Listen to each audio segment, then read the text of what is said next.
ओम नमो भगवते वासुदेवाय. ओम महालक्ष्मी नमः. भगवान विष्णूंच्या माता लक्ष्मीच्या कृपेने तुमच्या सर्व इच्छा मनोकामना पूर्ण हो. नमस्कार मंडळी. तर आज आपण बघणार आहोत भगवद्गीतेमधील 15वा अध्याय. अधिक मासामध्ये तसेच एकादशीला हा अध्याय पठण किंवा श्रवण केल्यामुळे आपल्या घरातील दुःख, दारिद्र्य, गरिबी ही दूर होत असते आणि घरामध्ये सुख, शांती, समृद्धी येते. त्यामुळे व्हिडिओ स्किप न करता शेवटपर्यंत जरूर बघा. चॅनलवरती नवीन असाल तर चॅनल लाईक करा आणि सबस्क्राईब देखील करा. तसेच कमेंटमध्ये ओम नमो भगवते वासुदेवाय किंवा जय श्रीकृष्ण किंवा ओम महालक्ष्मी नमः लिहायला विसरू नका, जेणेकरून आपल्याला देखील भगवान विष्णूंचा आणि माता लक्ष्मीचा आशीर्वाद नक्कीच प्राप्त होईल. पुरुषोत्तम महिना, ज्याला आपण अधिक मास असंही म्हणतो, तो भगवान विष्णूंना अत्यंत प्रिय मानला जातो. शास्त्रांमध्ये असे म्हटले आहे की या पवित्र महिन्यात नाम, जप, तपश्चर्या, दानधर्म, कथाकथन आणि भगवद्गीतेचे पठण केल्याने अनेक पटीने लाभ मिळतो. म्हणूनच संत आणि ऋषीमुनी या महिन्याला आत्मशुद्धी करण्यासाठी आणि देवाच्या अधिक जवळ जाण्यासाठी एक उत्तम संधी मानतात. आज आपण भगवद्गीतेचा 15वा अध्याय असलेल्या पुरुषोत्तम युगाचे सोपे आणि सुलभ स्पष्टीकरण जाणून घेणार आहोत. हा अध्याय आकाराने लहान असला तरी त्यात जीवनाची गहन रहस्य दडलेले आहेत. या अध्यायात भगवान श्रीकृष्ण स्पष्ट करतात की हे जग एका मायावी वृक्षासारखे आहे, ज्यात अडकून मनुष्य आपला खरा उद्देश विसरतो. ते स्पष्ट करतात की आत्मा शाश्वत आहे, ईश्वर हेच अंतिम सत्य आहे आणि जोपर्यंत मनुष्य इच्छा, आसक्ती आणि भौतिक आकर्षणामध्ये अडकलेला राहतो तोपर्यंत तो जन्म मृत्यूच्या चक्रातून मुक्त होऊ शकत नाही. तर मित्रांनो, आता आपण पुरुषोत्तम योगाच्या दिव्य शिकवणींचा अभ्यास करूया, जो भगवद्गीतेचा 15वा अध्याय आहे, जो आपल्याला जगाच्या मायावी जगातून मुक्त करतो आणि आत्मा व परमात्मा यांच्या मिलनाचा मार्ग दाखवतो. या अध्यायाच्या सुरुवातीला भगवान श्रीकृष्ण अर्जुनाला या जगाचे वास्तव समजावून सांगण्यासाठी एक अतिशय विलक्षण उदाहरण देतात. ते म्हणतात की हे जग एका अश्वत्थ वृक्षासारखे आहे, पण हा काही सामान्य वृक्ष नाही.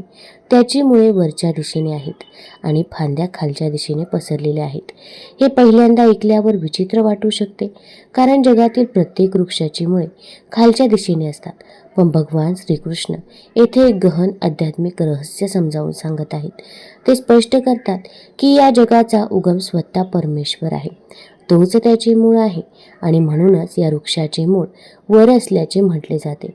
खाली पसरलेल्या फांद्या या भौतिक जगाचे प्रतीक आहे, जिथे मनुष्य आसक्ती, इच्छा आणि सुखांमध्ये अडकलेला राहतो.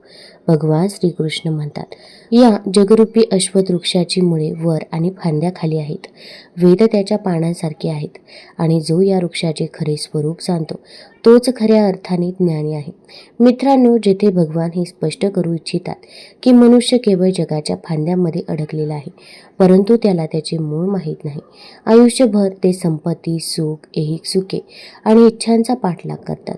काही काळासाठी त्यांना वाटते की त्यांना आनंद मिळाला आहे, परंतु काही काळानंतर मन पुन्हा रिकामे होते आणि नवीन इच्छा उत्पन्न होऊ लागतात.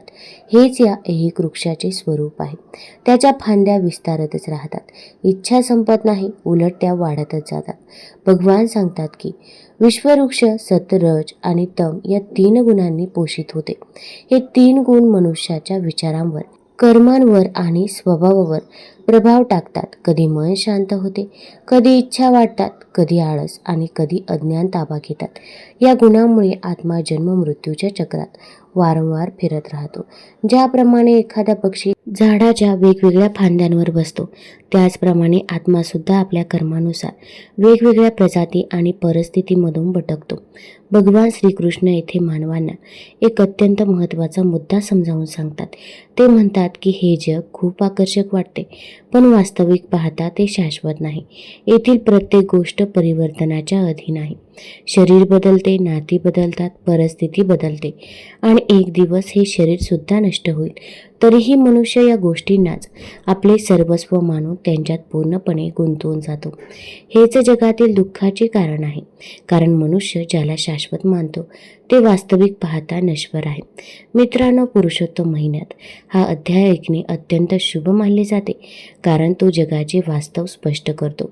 हा महिना आपल्याला जगाच्या धावपळीतून दूर होऊन आपल्या जीवनाच्या खऱ्या उद्देशावर चिंतन करण्याची संधी देतो. जेव्हा एखाद्या व्यक्तीला हे समजू लागते की त्याचे खरे नाते ईश्वराशी आहे, तेव्हा त्याच्यामध्ये हळूहळू अनासक्ती जागृत होते. मग जगात राहत असतानाही तो पूर्णपणे जगाच्या बंधनात राहत नाही. ही पुरुषोत्तम युगाची पहिली आणि सर्वात महत्त्वाची शिकवण आहे. जगाला समजून घ्या, पण त्यात इतके गुंतू नका की तुम्ही तुमचे खरे स्वरूप आणि ईश्वराला विसरून जाल. भगवान श्रीकृष्ण अर्जुनाला पुढे सांगतात की या जगाच्या वृक्षातून मुक्त होणे सोपं नाही. त्याची मुळे खूप खोलवर रुजलेली आहेत. मानवी इच्छा, आसक्ती आणि कर्मामुळे ही मुळे अधिक मजबूत होतात. एखादी व्यक्ती जगाच्या सुखांमध्ये आणि इच्छांमध्ये जितकी जास्त गुंतते तितकीच ती त्याच्याशी बांधली जाते. माणसाला वाटते की जर त्याला अधिक पैसा, अधिक सुख किंवा अधिक आदर मिळाला तर तो पूर्णपणे समाधानी होईल. पण या जगाचे सर्वात मोठे वैशिष्ट्य हे आहे की इच्छा कधीच संपत नाही. एक इच्छा पूर्ण झाली की लगेच दुसरी, त्याहूनही मोठी इच्छा निर्माण होते. त्यामुळे माणूस आपले संपूर्ण आयुष्य घाई गडबडीत घालवतो, तरीही त्याला अंतर्मनात शांती मिळते. भगवान श्रीकृष्ण म्हणतात की हे संसारिक वृक्ष केवळ वैराग्याच्या शास्त्रानेच तोडले जाऊ शकते. येथे वैराग्याचा अर्थ जगाचा त्याग करणे असा नाही, तर त्याच्या आसक्ती टाळून त्यातच राहणे असा आहे. मित्रांनो, अनेक लोकांना वाटते की ईश्वर प्राप्तीसाठी घर आणि कुटुंब सोडणे आवश्यक आहे, पण भगवद्गीतेत असं म्हटलेलं नाही. भगवान श्रीकृष्ण स्वतः रणांगणावर उभे राहून अर्जुनाला ज्ञान देत आहेत. ते अर्जुनाला जगाचा त्याग करायला सांगत नाही, तर योग्य समजुतीने आपले कर्तव्य पार पाडण्यास सांगतात.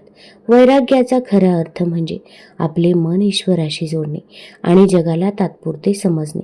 जेव्हा एखाद्या व्यक्तीला हे समजते की हे शरीर, संपत्ती, पद आणि मान सन्मान कायमचे नाहीत, तेव्हा त्याची आसक्ती हळूहळू कमी होते. मग जगात राहत असताना त्याला आतून मुक्त झाल्यासारखे वाटू लागते. मित्रांनो, पुरुषोत्तम महिना हा वैराग्य आणि आत्मपरीक्षणाचा महिना मानला जातो. या क्षणी जेव्हा एखादी व्यक्ती भगवद्गीता ऐकते, देवाच्या नामाचा जप करते आणि आपले जीवन समजून घेण्याचा प्रयत्न करते, तेव्हा तिच्यामध्ये हळूहळू परिवर्तन सुरू होते. जे मन पूर्वी सांसारिक गोष्टींमध्ये गुंतलेले असायचे ते आता देवाकडे वळू लागते. जी व्यक्ती क्षुल्लक गोष्टींवरून व्यथित व्हायची ती आता थोडी अधिक स्थिर होऊ लागते, कारण तिला हे समजू लागते की जगातील प्रत्येक परिस्थिती कायमस्वरूपी नसते. मित्रांनो, भगवान श्रीकृष्ण हे देखील स्पष्ट करतात की जोपर्यंत एखादी व्यक्ती या संसारिक वृक्षाचे मूळ कारण समजत नाही, तोपर्यंत ती जन्म मृत्यूच्या चक्रातून मुक्त होऊ शकत नाही. आत्मा आपल्या कर्मानुसार वारंवार शरीर बदलतो आणि वेगवेगळ्या परिस्थितीमध्ये जन्म घेतो. म्हणूनच ज्ञान आणि भक्ती दोन्ही आवश्यक आहेत. केवळ जगातून सुटका होणे म्हणजे मुक्ती नव्हे, आणि केवळ ज्ञान ऐकणे पुरेसे नाही. जेव्हा एखादी व्यक्ती ते ज्ञान आपल्या जीवनात आचरणात आणते, तेव्हाच खरे परिवर्तन सुरू होते. मानवाने आपल्या जीवनाचा उद्देश समजून घ्यावा, अशी देवाची इच्छा आहे. हा मानवी जन्म केवळ खाणे, कमवणे आणि इच्छा पूर्ण करण्यासाठी नाही. हा जन्म यासाठी दिला जातो की आत्म्याने आपले खरे स्वरूप ओळखावे आणि ईश्वरापर्यंत पोहोचण्याचा मार्ग शोधावा. जेव्हा एखादी व्यक्ती हळूहळू ईश्वराला शरण जाऊ लागते, तेव्हा तिच्या अंतर्मनात शांती वाढते, तिची बुद्धी स्थिर होते आणि ती जगाकडे योग्य दृष्टिकोनातून पाहू लागते. मग तिला हे समजू लागते की या जगाचा खरा आधार ईश्वर आहे आणि तोच सर्व जीवांचा अंतिम आश्रय आहे.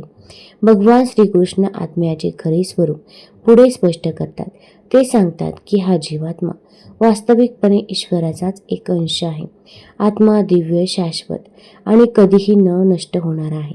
परंतु जेव्हा तोच आत्मा या भौतिक जगात प्रवेश करतो, तेव्हा मायेच्या प्रभावाखाली तो शरीर आणि इंद्रियांना आसक्त होतो आणि आपले खरे स्वरूप विसरतो. भगवान श्रीकृष्ण म्हणतात, मामवशो जीवलोके जीवभूत सनातन. याचा अर्थ असा की या जगातील सर्व जीव माझेच शाश्वत अंश आहेत. हे एक अत्यंत गहन विधान आहे. याचा अर्थ असा की तीच दिव्य चेतना आपल्या अंतर्मनात ईश्वराशी जोडलेली आहे. तथापि अज्ञान आणि मायेमुळे मनुष्य स्वतःला केवळ एक शरीर समजतो. त्यामुळेच तो प्रत्येक लहान मोठ्या परिस्थितीने प्रभावित होतो. कधी कधी सुख मिळाल्यावर तो अत्यंत आनंदी होतो, तर कधी कधी दुःखाला सामोरे गेल्यावर तो पूर्णपणे खचून जातो. परंतु जो व्यक्ती आत्म्याचे हे ज्ञान समजू लागतो त्याला हळूहळू आपल्या जीवनात स्थिरता प्राप्त होते. भगवान श्रीकृष्ण पुढे स्पष्ट करतात की जेव्हा आत्मा शरीर सोडतो तेव्हा तो मन आणि सूक्ष्म इंद्रियांसोबत घेऊन दुसऱ्या शरीरात प्रवेश करतो. ज्याप्रमाणे हवा एखाद्या जागेचा सुगंध वाहून नेते त्याचप्रमाणे आत्मा आपले संस्कार आणि इच्छा सोबत घेऊन जातो. यामुळेच व्यक्तीच्या प्रवृत्ती, इच्छा आणि कर्मे त्याच्या पुढच्या जन्मावरही प्रभाव टाकतात. मित्रांनो, सामान्य माणूस हे सत्य समजू शकत नाही. तो फक्त शरीर पाहतो. त्याला वाटते की मृत्यूने सर्व काही संपते. परंतु ज्ञानी आणि योगी सांगतात की आत्मा जन्मही घेत नाही आणि मरतही नाही. तो केवळ एका शरीरातून दुसऱ्या शरीरात प्रवास करतो. म्हणूनच संत आणि ऋषी वारंवार सांगतात की माणसाने केवळ शारीरिक सुखांसाठीच नव्हे तर आत्म्याच्या शुद्धीसाठीही जीवन जगलं पाहिजे. आज जगातील बहुतेक लोक बाह्य सुखांच्या मागे धावत आहे. काही जण संपत्ती जमा करण्यात व्यस्त आहे, काही जण कीर्ती मिळवण्यात व्यस्त आहे आणि काहींनी भौतिक सुखांनाच जीवनाचे ध्येय मानले आहे. पण या सर्वांनंतरही मनात एक पोकळी कायम राहते, कारण आत्म्याची खरी पूर्तता जगातून नव्हे तर ईश्वराशी एकरूप होण्यातून येते. मित्रांनो, पुरुषोत्तम महिन्यात गीता ऐकण्याचे महत्त्व यावरही जोर दिला जातो, कारण ती व्यक्तीला आत्म्याच्या त्या सत्याशी जोडते. जेव्हा एखादी व्यक्ती ईश्वराच्या कथा ऐकते, त्याच्या नामाचा जप करते आणि आत्मपरीक्षण करू लागते, तेव्हा तिचे मन हळूहळू शुद्ध होते. जे पूर्वी केवळ जगाला सर्वस्व मानत होते त्यांना आता समजू लागते की जीवनाचा उद्देश यापेक्षा खूप मोठा आहे. भगवान श्रीकृष्ण असेही म्हणतात की अज्ञानी लोकांना आत्म्याचे अस्तित्व दिसत नाही. आत्मा शरीरात कसा वास करतो आणि मृत्यूच्या वेळी तो कसा निघून जातो हे त्यांना समजत नाही. परंतु ज्यांची मने ज्ञान आणि भक्तीने शुद्ध झाली आहेत त्यांना या सत्याचा अनुभव येऊ लागतो. जेव्हा एखादी व्यक्ती आपले खरे स्वरूप ओळखते तेव्हा तिची आंतरिक भीती हळूहळू नाहीशी होऊ लागते. तो केवळ हे नश्वर शरीर नसून ईश्वराचा एक शाश्वत अंश आहे हे त्याला समजू लागते. जेव्हा ही समज दृढ होते तेव्हा त्याचा परमेश्वराशी असलेला संबंध हळूहळू सुरू होतो. आपण आपले मन ईश्वराशी जोडून ठेवले पाहिजे, कारण काळाच्या अंती संपत्ती, शरीर आणि जग आपल्याबरोबर जात नाही. केवळ ईश्वराचे स्मरण आणि आपली कर्मे आपल्याबरोबर जातात. जेव्हा एखादी व्यक्ती हे सत्य समजून घेते तेव्हा तिच्या मनातील भीती हळूहळू नाहीशी होऊ लागते. त्यांना खात्री पटते की ईश्वरच त्यांच्या जीवनाचा खरा रक्षक आणि आधार आहे आणि ही समज हळूहळू व्यक्तीला जन्म मृत्यूच्या चक्रातून मुक्त करते आणि तिला परमशांती व अंतिम निवासस्थानाकडे घेऊन जाते. मित्रांनो, या अध्यायाच्या शेवटी भगवान श्रीकृष्ण अर्जुनाला सांगतात की हे एक अत्यंत गुप्त आणि दिव्य ज्ञान आहे. जो व्यक्ती हे योग्यरित्या समजून घेतो तो खऱ्या अर्थाने ज्ञानी बनतो आणि आपल्या जीवनाचा खरा उद्देश साध्य करतो. जर आपण आपल्या जीवनाचे काळजीपूर्वक निरीक्षण केले तर आपल्याला आढळेल की आपल्या बहुतेक दुःखाचे कारण आपल्या इच्छा आहेत. माणसाला वाटते की जर ती इच्छा पूर्ण झाली तर तो पूर्णपणे आनंदी होईल, पण एक इच्छा पूर्ण होताच दुसरी इच्छा निर्माण होते. हे इच्छांचे अंतहीन जाळे आहे. म्हणूनच भगवान श्रीकृष्ण आपल्याला वारंवार समजावून सांगतात की शाश्वत समाधान कधीही ऐहिक वस्तूंमध्ये मिळू शकत नाही. जोपर्यंत एखादी व्यक्ती इच्छा, आसक्ती आणि अहंकारात गुंतलेली राहते तोपर्यंत तिचे मन अशांत राहते. परंतु जेव्हा तीच व्यक्ती हळूहळू ईश्वराकडे वळते, आपले मन भक्ती आणि ज्ञानाशी जोडते, तेव्हा तिच्यामध्ये परिवर्तन घडू लागते. त्यांना हे समजू लागते की जीवनाचा खरा उद्देश केवळ पैसा कमवणे, प्रसिद्धी मिळवणे आणि जगात गुंतून राहणे हा नाही. खरा उद्देश ईश्वराला जाणणे, त्याच्याशी एकरूप होणे आणि आपले जीवन शुद्ध करणे हा आहे. पुरुषोत्तम महिना आपल्याला जगाच्या धावपळीतून दूर होऊन आत्मपरीक्षण करण्याची आणि ईश्वरासोबत असलेले नाते अधिक दृढ करण्याची संधी देतो. जर या पवित्र काळात आपण आदराने भगवद्गीता ऐकली, त्याचे स्मरण केले आणि त्याच्या मार्गाचे अनुसरण करण्याचा प्रयत्न केला तर आपले जीवन हळूहळू बदलू लागते. तुम्हाला जर हा व्हिडिओ, ही माहिती आवडली असेल तर चॅनल लाईक करा, सबस्क्राईब करा आणि आपल्या मित्रपरिवारासोबत जरूर शेअर करा. धन्यवाद.